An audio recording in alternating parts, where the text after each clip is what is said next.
जी अस्सलाम वालेकुम। अच्छा जी, आज का टॉपिक बड़ा ही इम्पोर्टेंट है, ख़ास तौर पे एंटीबायोटिक्स के हवाले से। हमने देखा ये है कि अक्सर माएँ बच्चे को थोड़ा सा भी लो ग्रेड फीवर हुआ है, हल्की सी हीट फील की है बॉडी में बच्चे की, तो ठा करके एंटीबायोटिक्स में से कोई एक एंटीबायोटिक हर घर में पड़ी होती है या लगी होती है या लगा दी गई होती है। साथ उसके जनाब एंटी इन्फ्लेमेटरी, जिसमें ब्रूफन कह लें आप, और ब्रूफन की डबल स्ट्रेंथ है या फिर पेनाडोल है। ऑब्वियसली इनकी इफादियत से इनकार मुमकिन नहीं है, लेकिन क्या सिर्फ यही हल है बुखार के लिए? खांसी, नज़ला, ज़ुकाम और साथ एंटीबायोटिक्स। जब हम एंटीबायोटिक्स का बेदरेग और बिला ज़रूरत इस्तेमाल करते हैं या किया गया या किया जा रहा है। मैंने आपके लिए एक सवाल छोड़ा था कि एंटीबायोटिक्स रेजिस्टेंस क्यों अक्कर हुई, और भाई बिला वजह हमने इसको इस्तेमाल किया। जिस जगह नहीं भी करना था वहाँ भी हमने किया। हमने छोटे से मच्छर के लिए तोप का इस्तेमाल किया, तो फिर क्या हुआ? कोडिंग चेंज हो गई बैक्टीरिया की।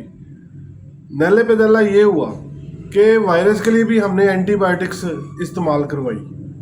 ज़रा सा फ्लू का अटैक हो गया, ठीक है जी, हालांकि फ्लू वायरस की वजह से होता है, लेकिन यहाँ क्या, वायरस के लिए भी जनाब एंटीबायोटिक्स है, बुखार के लिए भी एंटीबायोटिक्स है, और कुछ भी हो जाए साथ एंटीबायोटिक्स का तड़का लाजमी लगाया जाता है।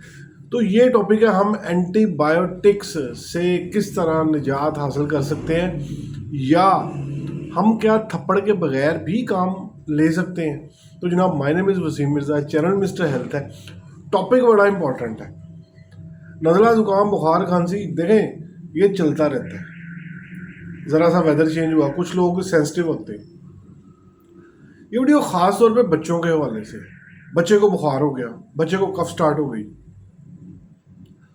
तो कफ सिरप, फीवर सिरप, हैं जी, पेन के लिए, कोलिक के लिए, हेडेक के लिए, तो बच्चे इस्तेमाल करें या बड़े इस्तेमाल करें, क्या फ़ायदा हुआ, कमेंट सेक्शन में ज़रूर बताइएगा। वैसे भी रिक्वेस्ट तो करता ही हूँ ना कि भाई चैनल को सब्सक्राइब कर लें, वीडियो को लाइक और शेयर और कमेंट सेक्शन लाजमी करें।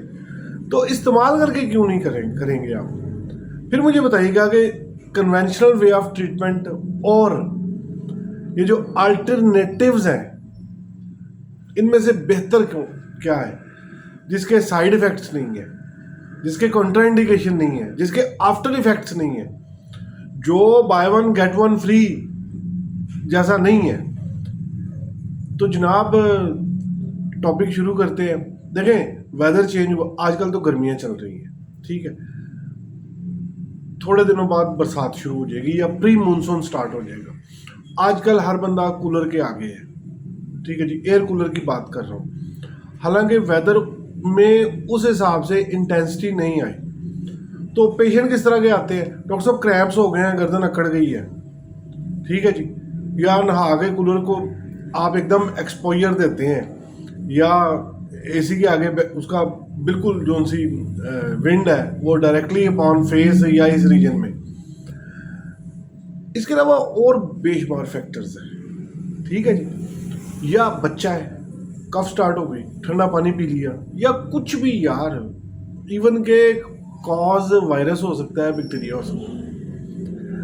अगर आपके विंडो में, आपके घर में, आपकी एक्सेस में ये दो मेडिसिन मौजूद हैं, तो आप इसे इस्तेमाल करके देखें। इनकी सूरत, इनकी तेज़ी, इनका एक्शन देखिएगा, ये कितने घंटे में आपको रिलीफ देते हैं। और फिर वही myth myth about homeopathy, that it's slow acting therapeutic. मैं इतनी दफ़ा इस हिसाब में कह चुका हूँ कि भाई ये मिथ है, ये लैक ऑफ अंडरस्टैंडिंग है, कोई देर वेर नहीं लगाती। तो बहरहाल, नज़ला, ज़ुकाम, बुखार, खांसी एक्यूट हाल ही में हुआ है, ठीक है जी। तो क्या किया जाए, दो मेडिसिन हैं। मैं ये अपनी ख़ास तौर पे बहनों के लिए, दोस्तों के लिए, जो भी व्यूअरशिप है, इन दो मेडिसिन को लाजमी परचेज करके अपने घर में रखें। बच्चे को खांसी स्टार्ट हुई है, बच्चे को फीवर है, फीवर विद कफ है, कोलिक है, पेन है, हेडेक है, ठीक है जी। दो मेडिसिन हैं। मेडिसिन होम्योपैथिक मेडिकल स्टोर से मिलेंगी आपको आसानी। पहली मेडिसिन का नाम एकोनाइट है, पोटेंसी 30, स्पेलिंग देखिए, एकोनाइट 30। दूसरी मेडिसिन का नाम बेलाडोना है, ये भी आपने 30 पोटेंसी में परचेज कर लेनी है। दोस्तों, सडन अटैक हो गया है फीवर का, कफ का, फ्लू का, सबसे पहली मेडिसिन एकोनाइट। वैसे भी homeopathic lovers, homeopathic doctors, homeopathy के दोस्त जो प्यार करते हैं, समझते हैं, उनको समझ आ रही होगी मैं क्या कहना चाह रहा हूँ। वह हमारे कोर्स में भी ना ये सबसे पहली मेडिसिन पढ़ाई जाती है डिग्री में, एकोनाइट। ये नहीं है कि ये अल्फ़ाबेट के हिसाब से उन्होंने शुरू में रख दी है। जिस बंदे ने भी एकोनाइट को नंबर 1 पोजीशन पे रखा है मटेरिया मेडिका में, वो बड़ा ही काबिल इंसान था, क्योंकि ये मेडिसिन हमारी बॉडी के हर सेल तक काम करती है, हर नर्व्स तक ये इसका असर पहुंचता है, एकोनाइट का भी और बेलाडोना का भी। और ये हमारी डेली प्रैक्टिस में आम मुरव्वज है, मेडिसिन इस्तेमाल होती है, इसलिए इनको पॉलीक्रस्ट कहा जाता है। तो बहरहाल एकोनाइट 30 और बेलाडोना 30। तो बहनों, दोस्तों, भाइयों, बेटों, समझ लें बात को कि फीवर हो गया है, सर दर्द हो गया है, कोलिक है, कुछ भी।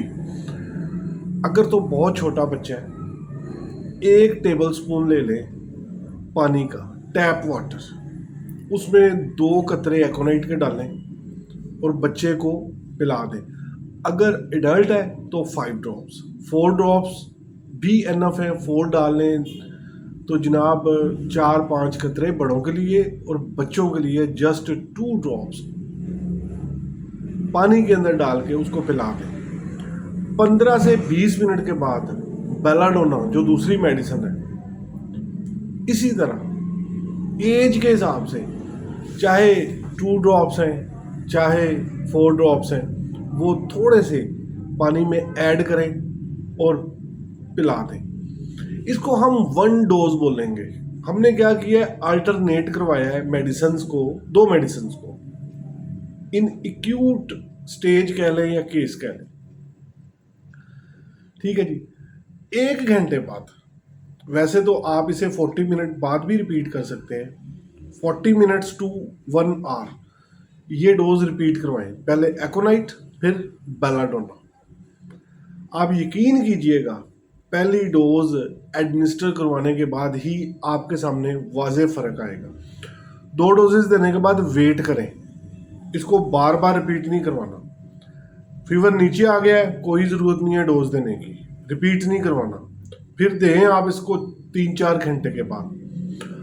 जैसे ही हालात नॉर्मल होते हैं, पेशेंट की तबीयत बेहतर होती है, तो 1-2 दफ़ा और दें। तो ये मामला जो कफ का है, फीवर का है, चेहरा सुर्ख हो गया है जी, परेशानी आ गई है एकदम, तो बजाय हॉस्पिटल के भागने के इसको आजमा के तो देखें। जब आपका एतमाद बहाल हो जाएगा तो फिर ये आपकी जो उनसी विंडो है मेडिसिन वाली, उसमें इसको एहतियात से रखें। जब ज़रूरत हो इस्तेमाल करें, बड़ा भी इस्तेमाल करें, छोटा भी इस्तेमाल करें, बच्चे भी इस्तेमाल करें। जो 10 साल के बच्चे उनको 3 ड्रॉप्स दे दें।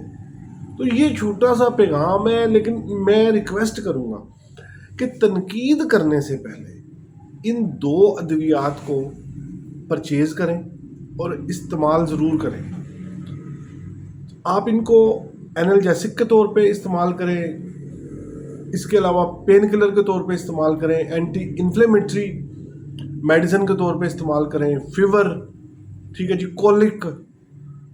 वैसे तो इन दोनों मेडिसिन का स्पेक्ट्रम बहुत ब्रॉड है, लेकिन यहाँ यूट्यूब पे ये आमतुन नास के लिए वीडियो बनाई गई है।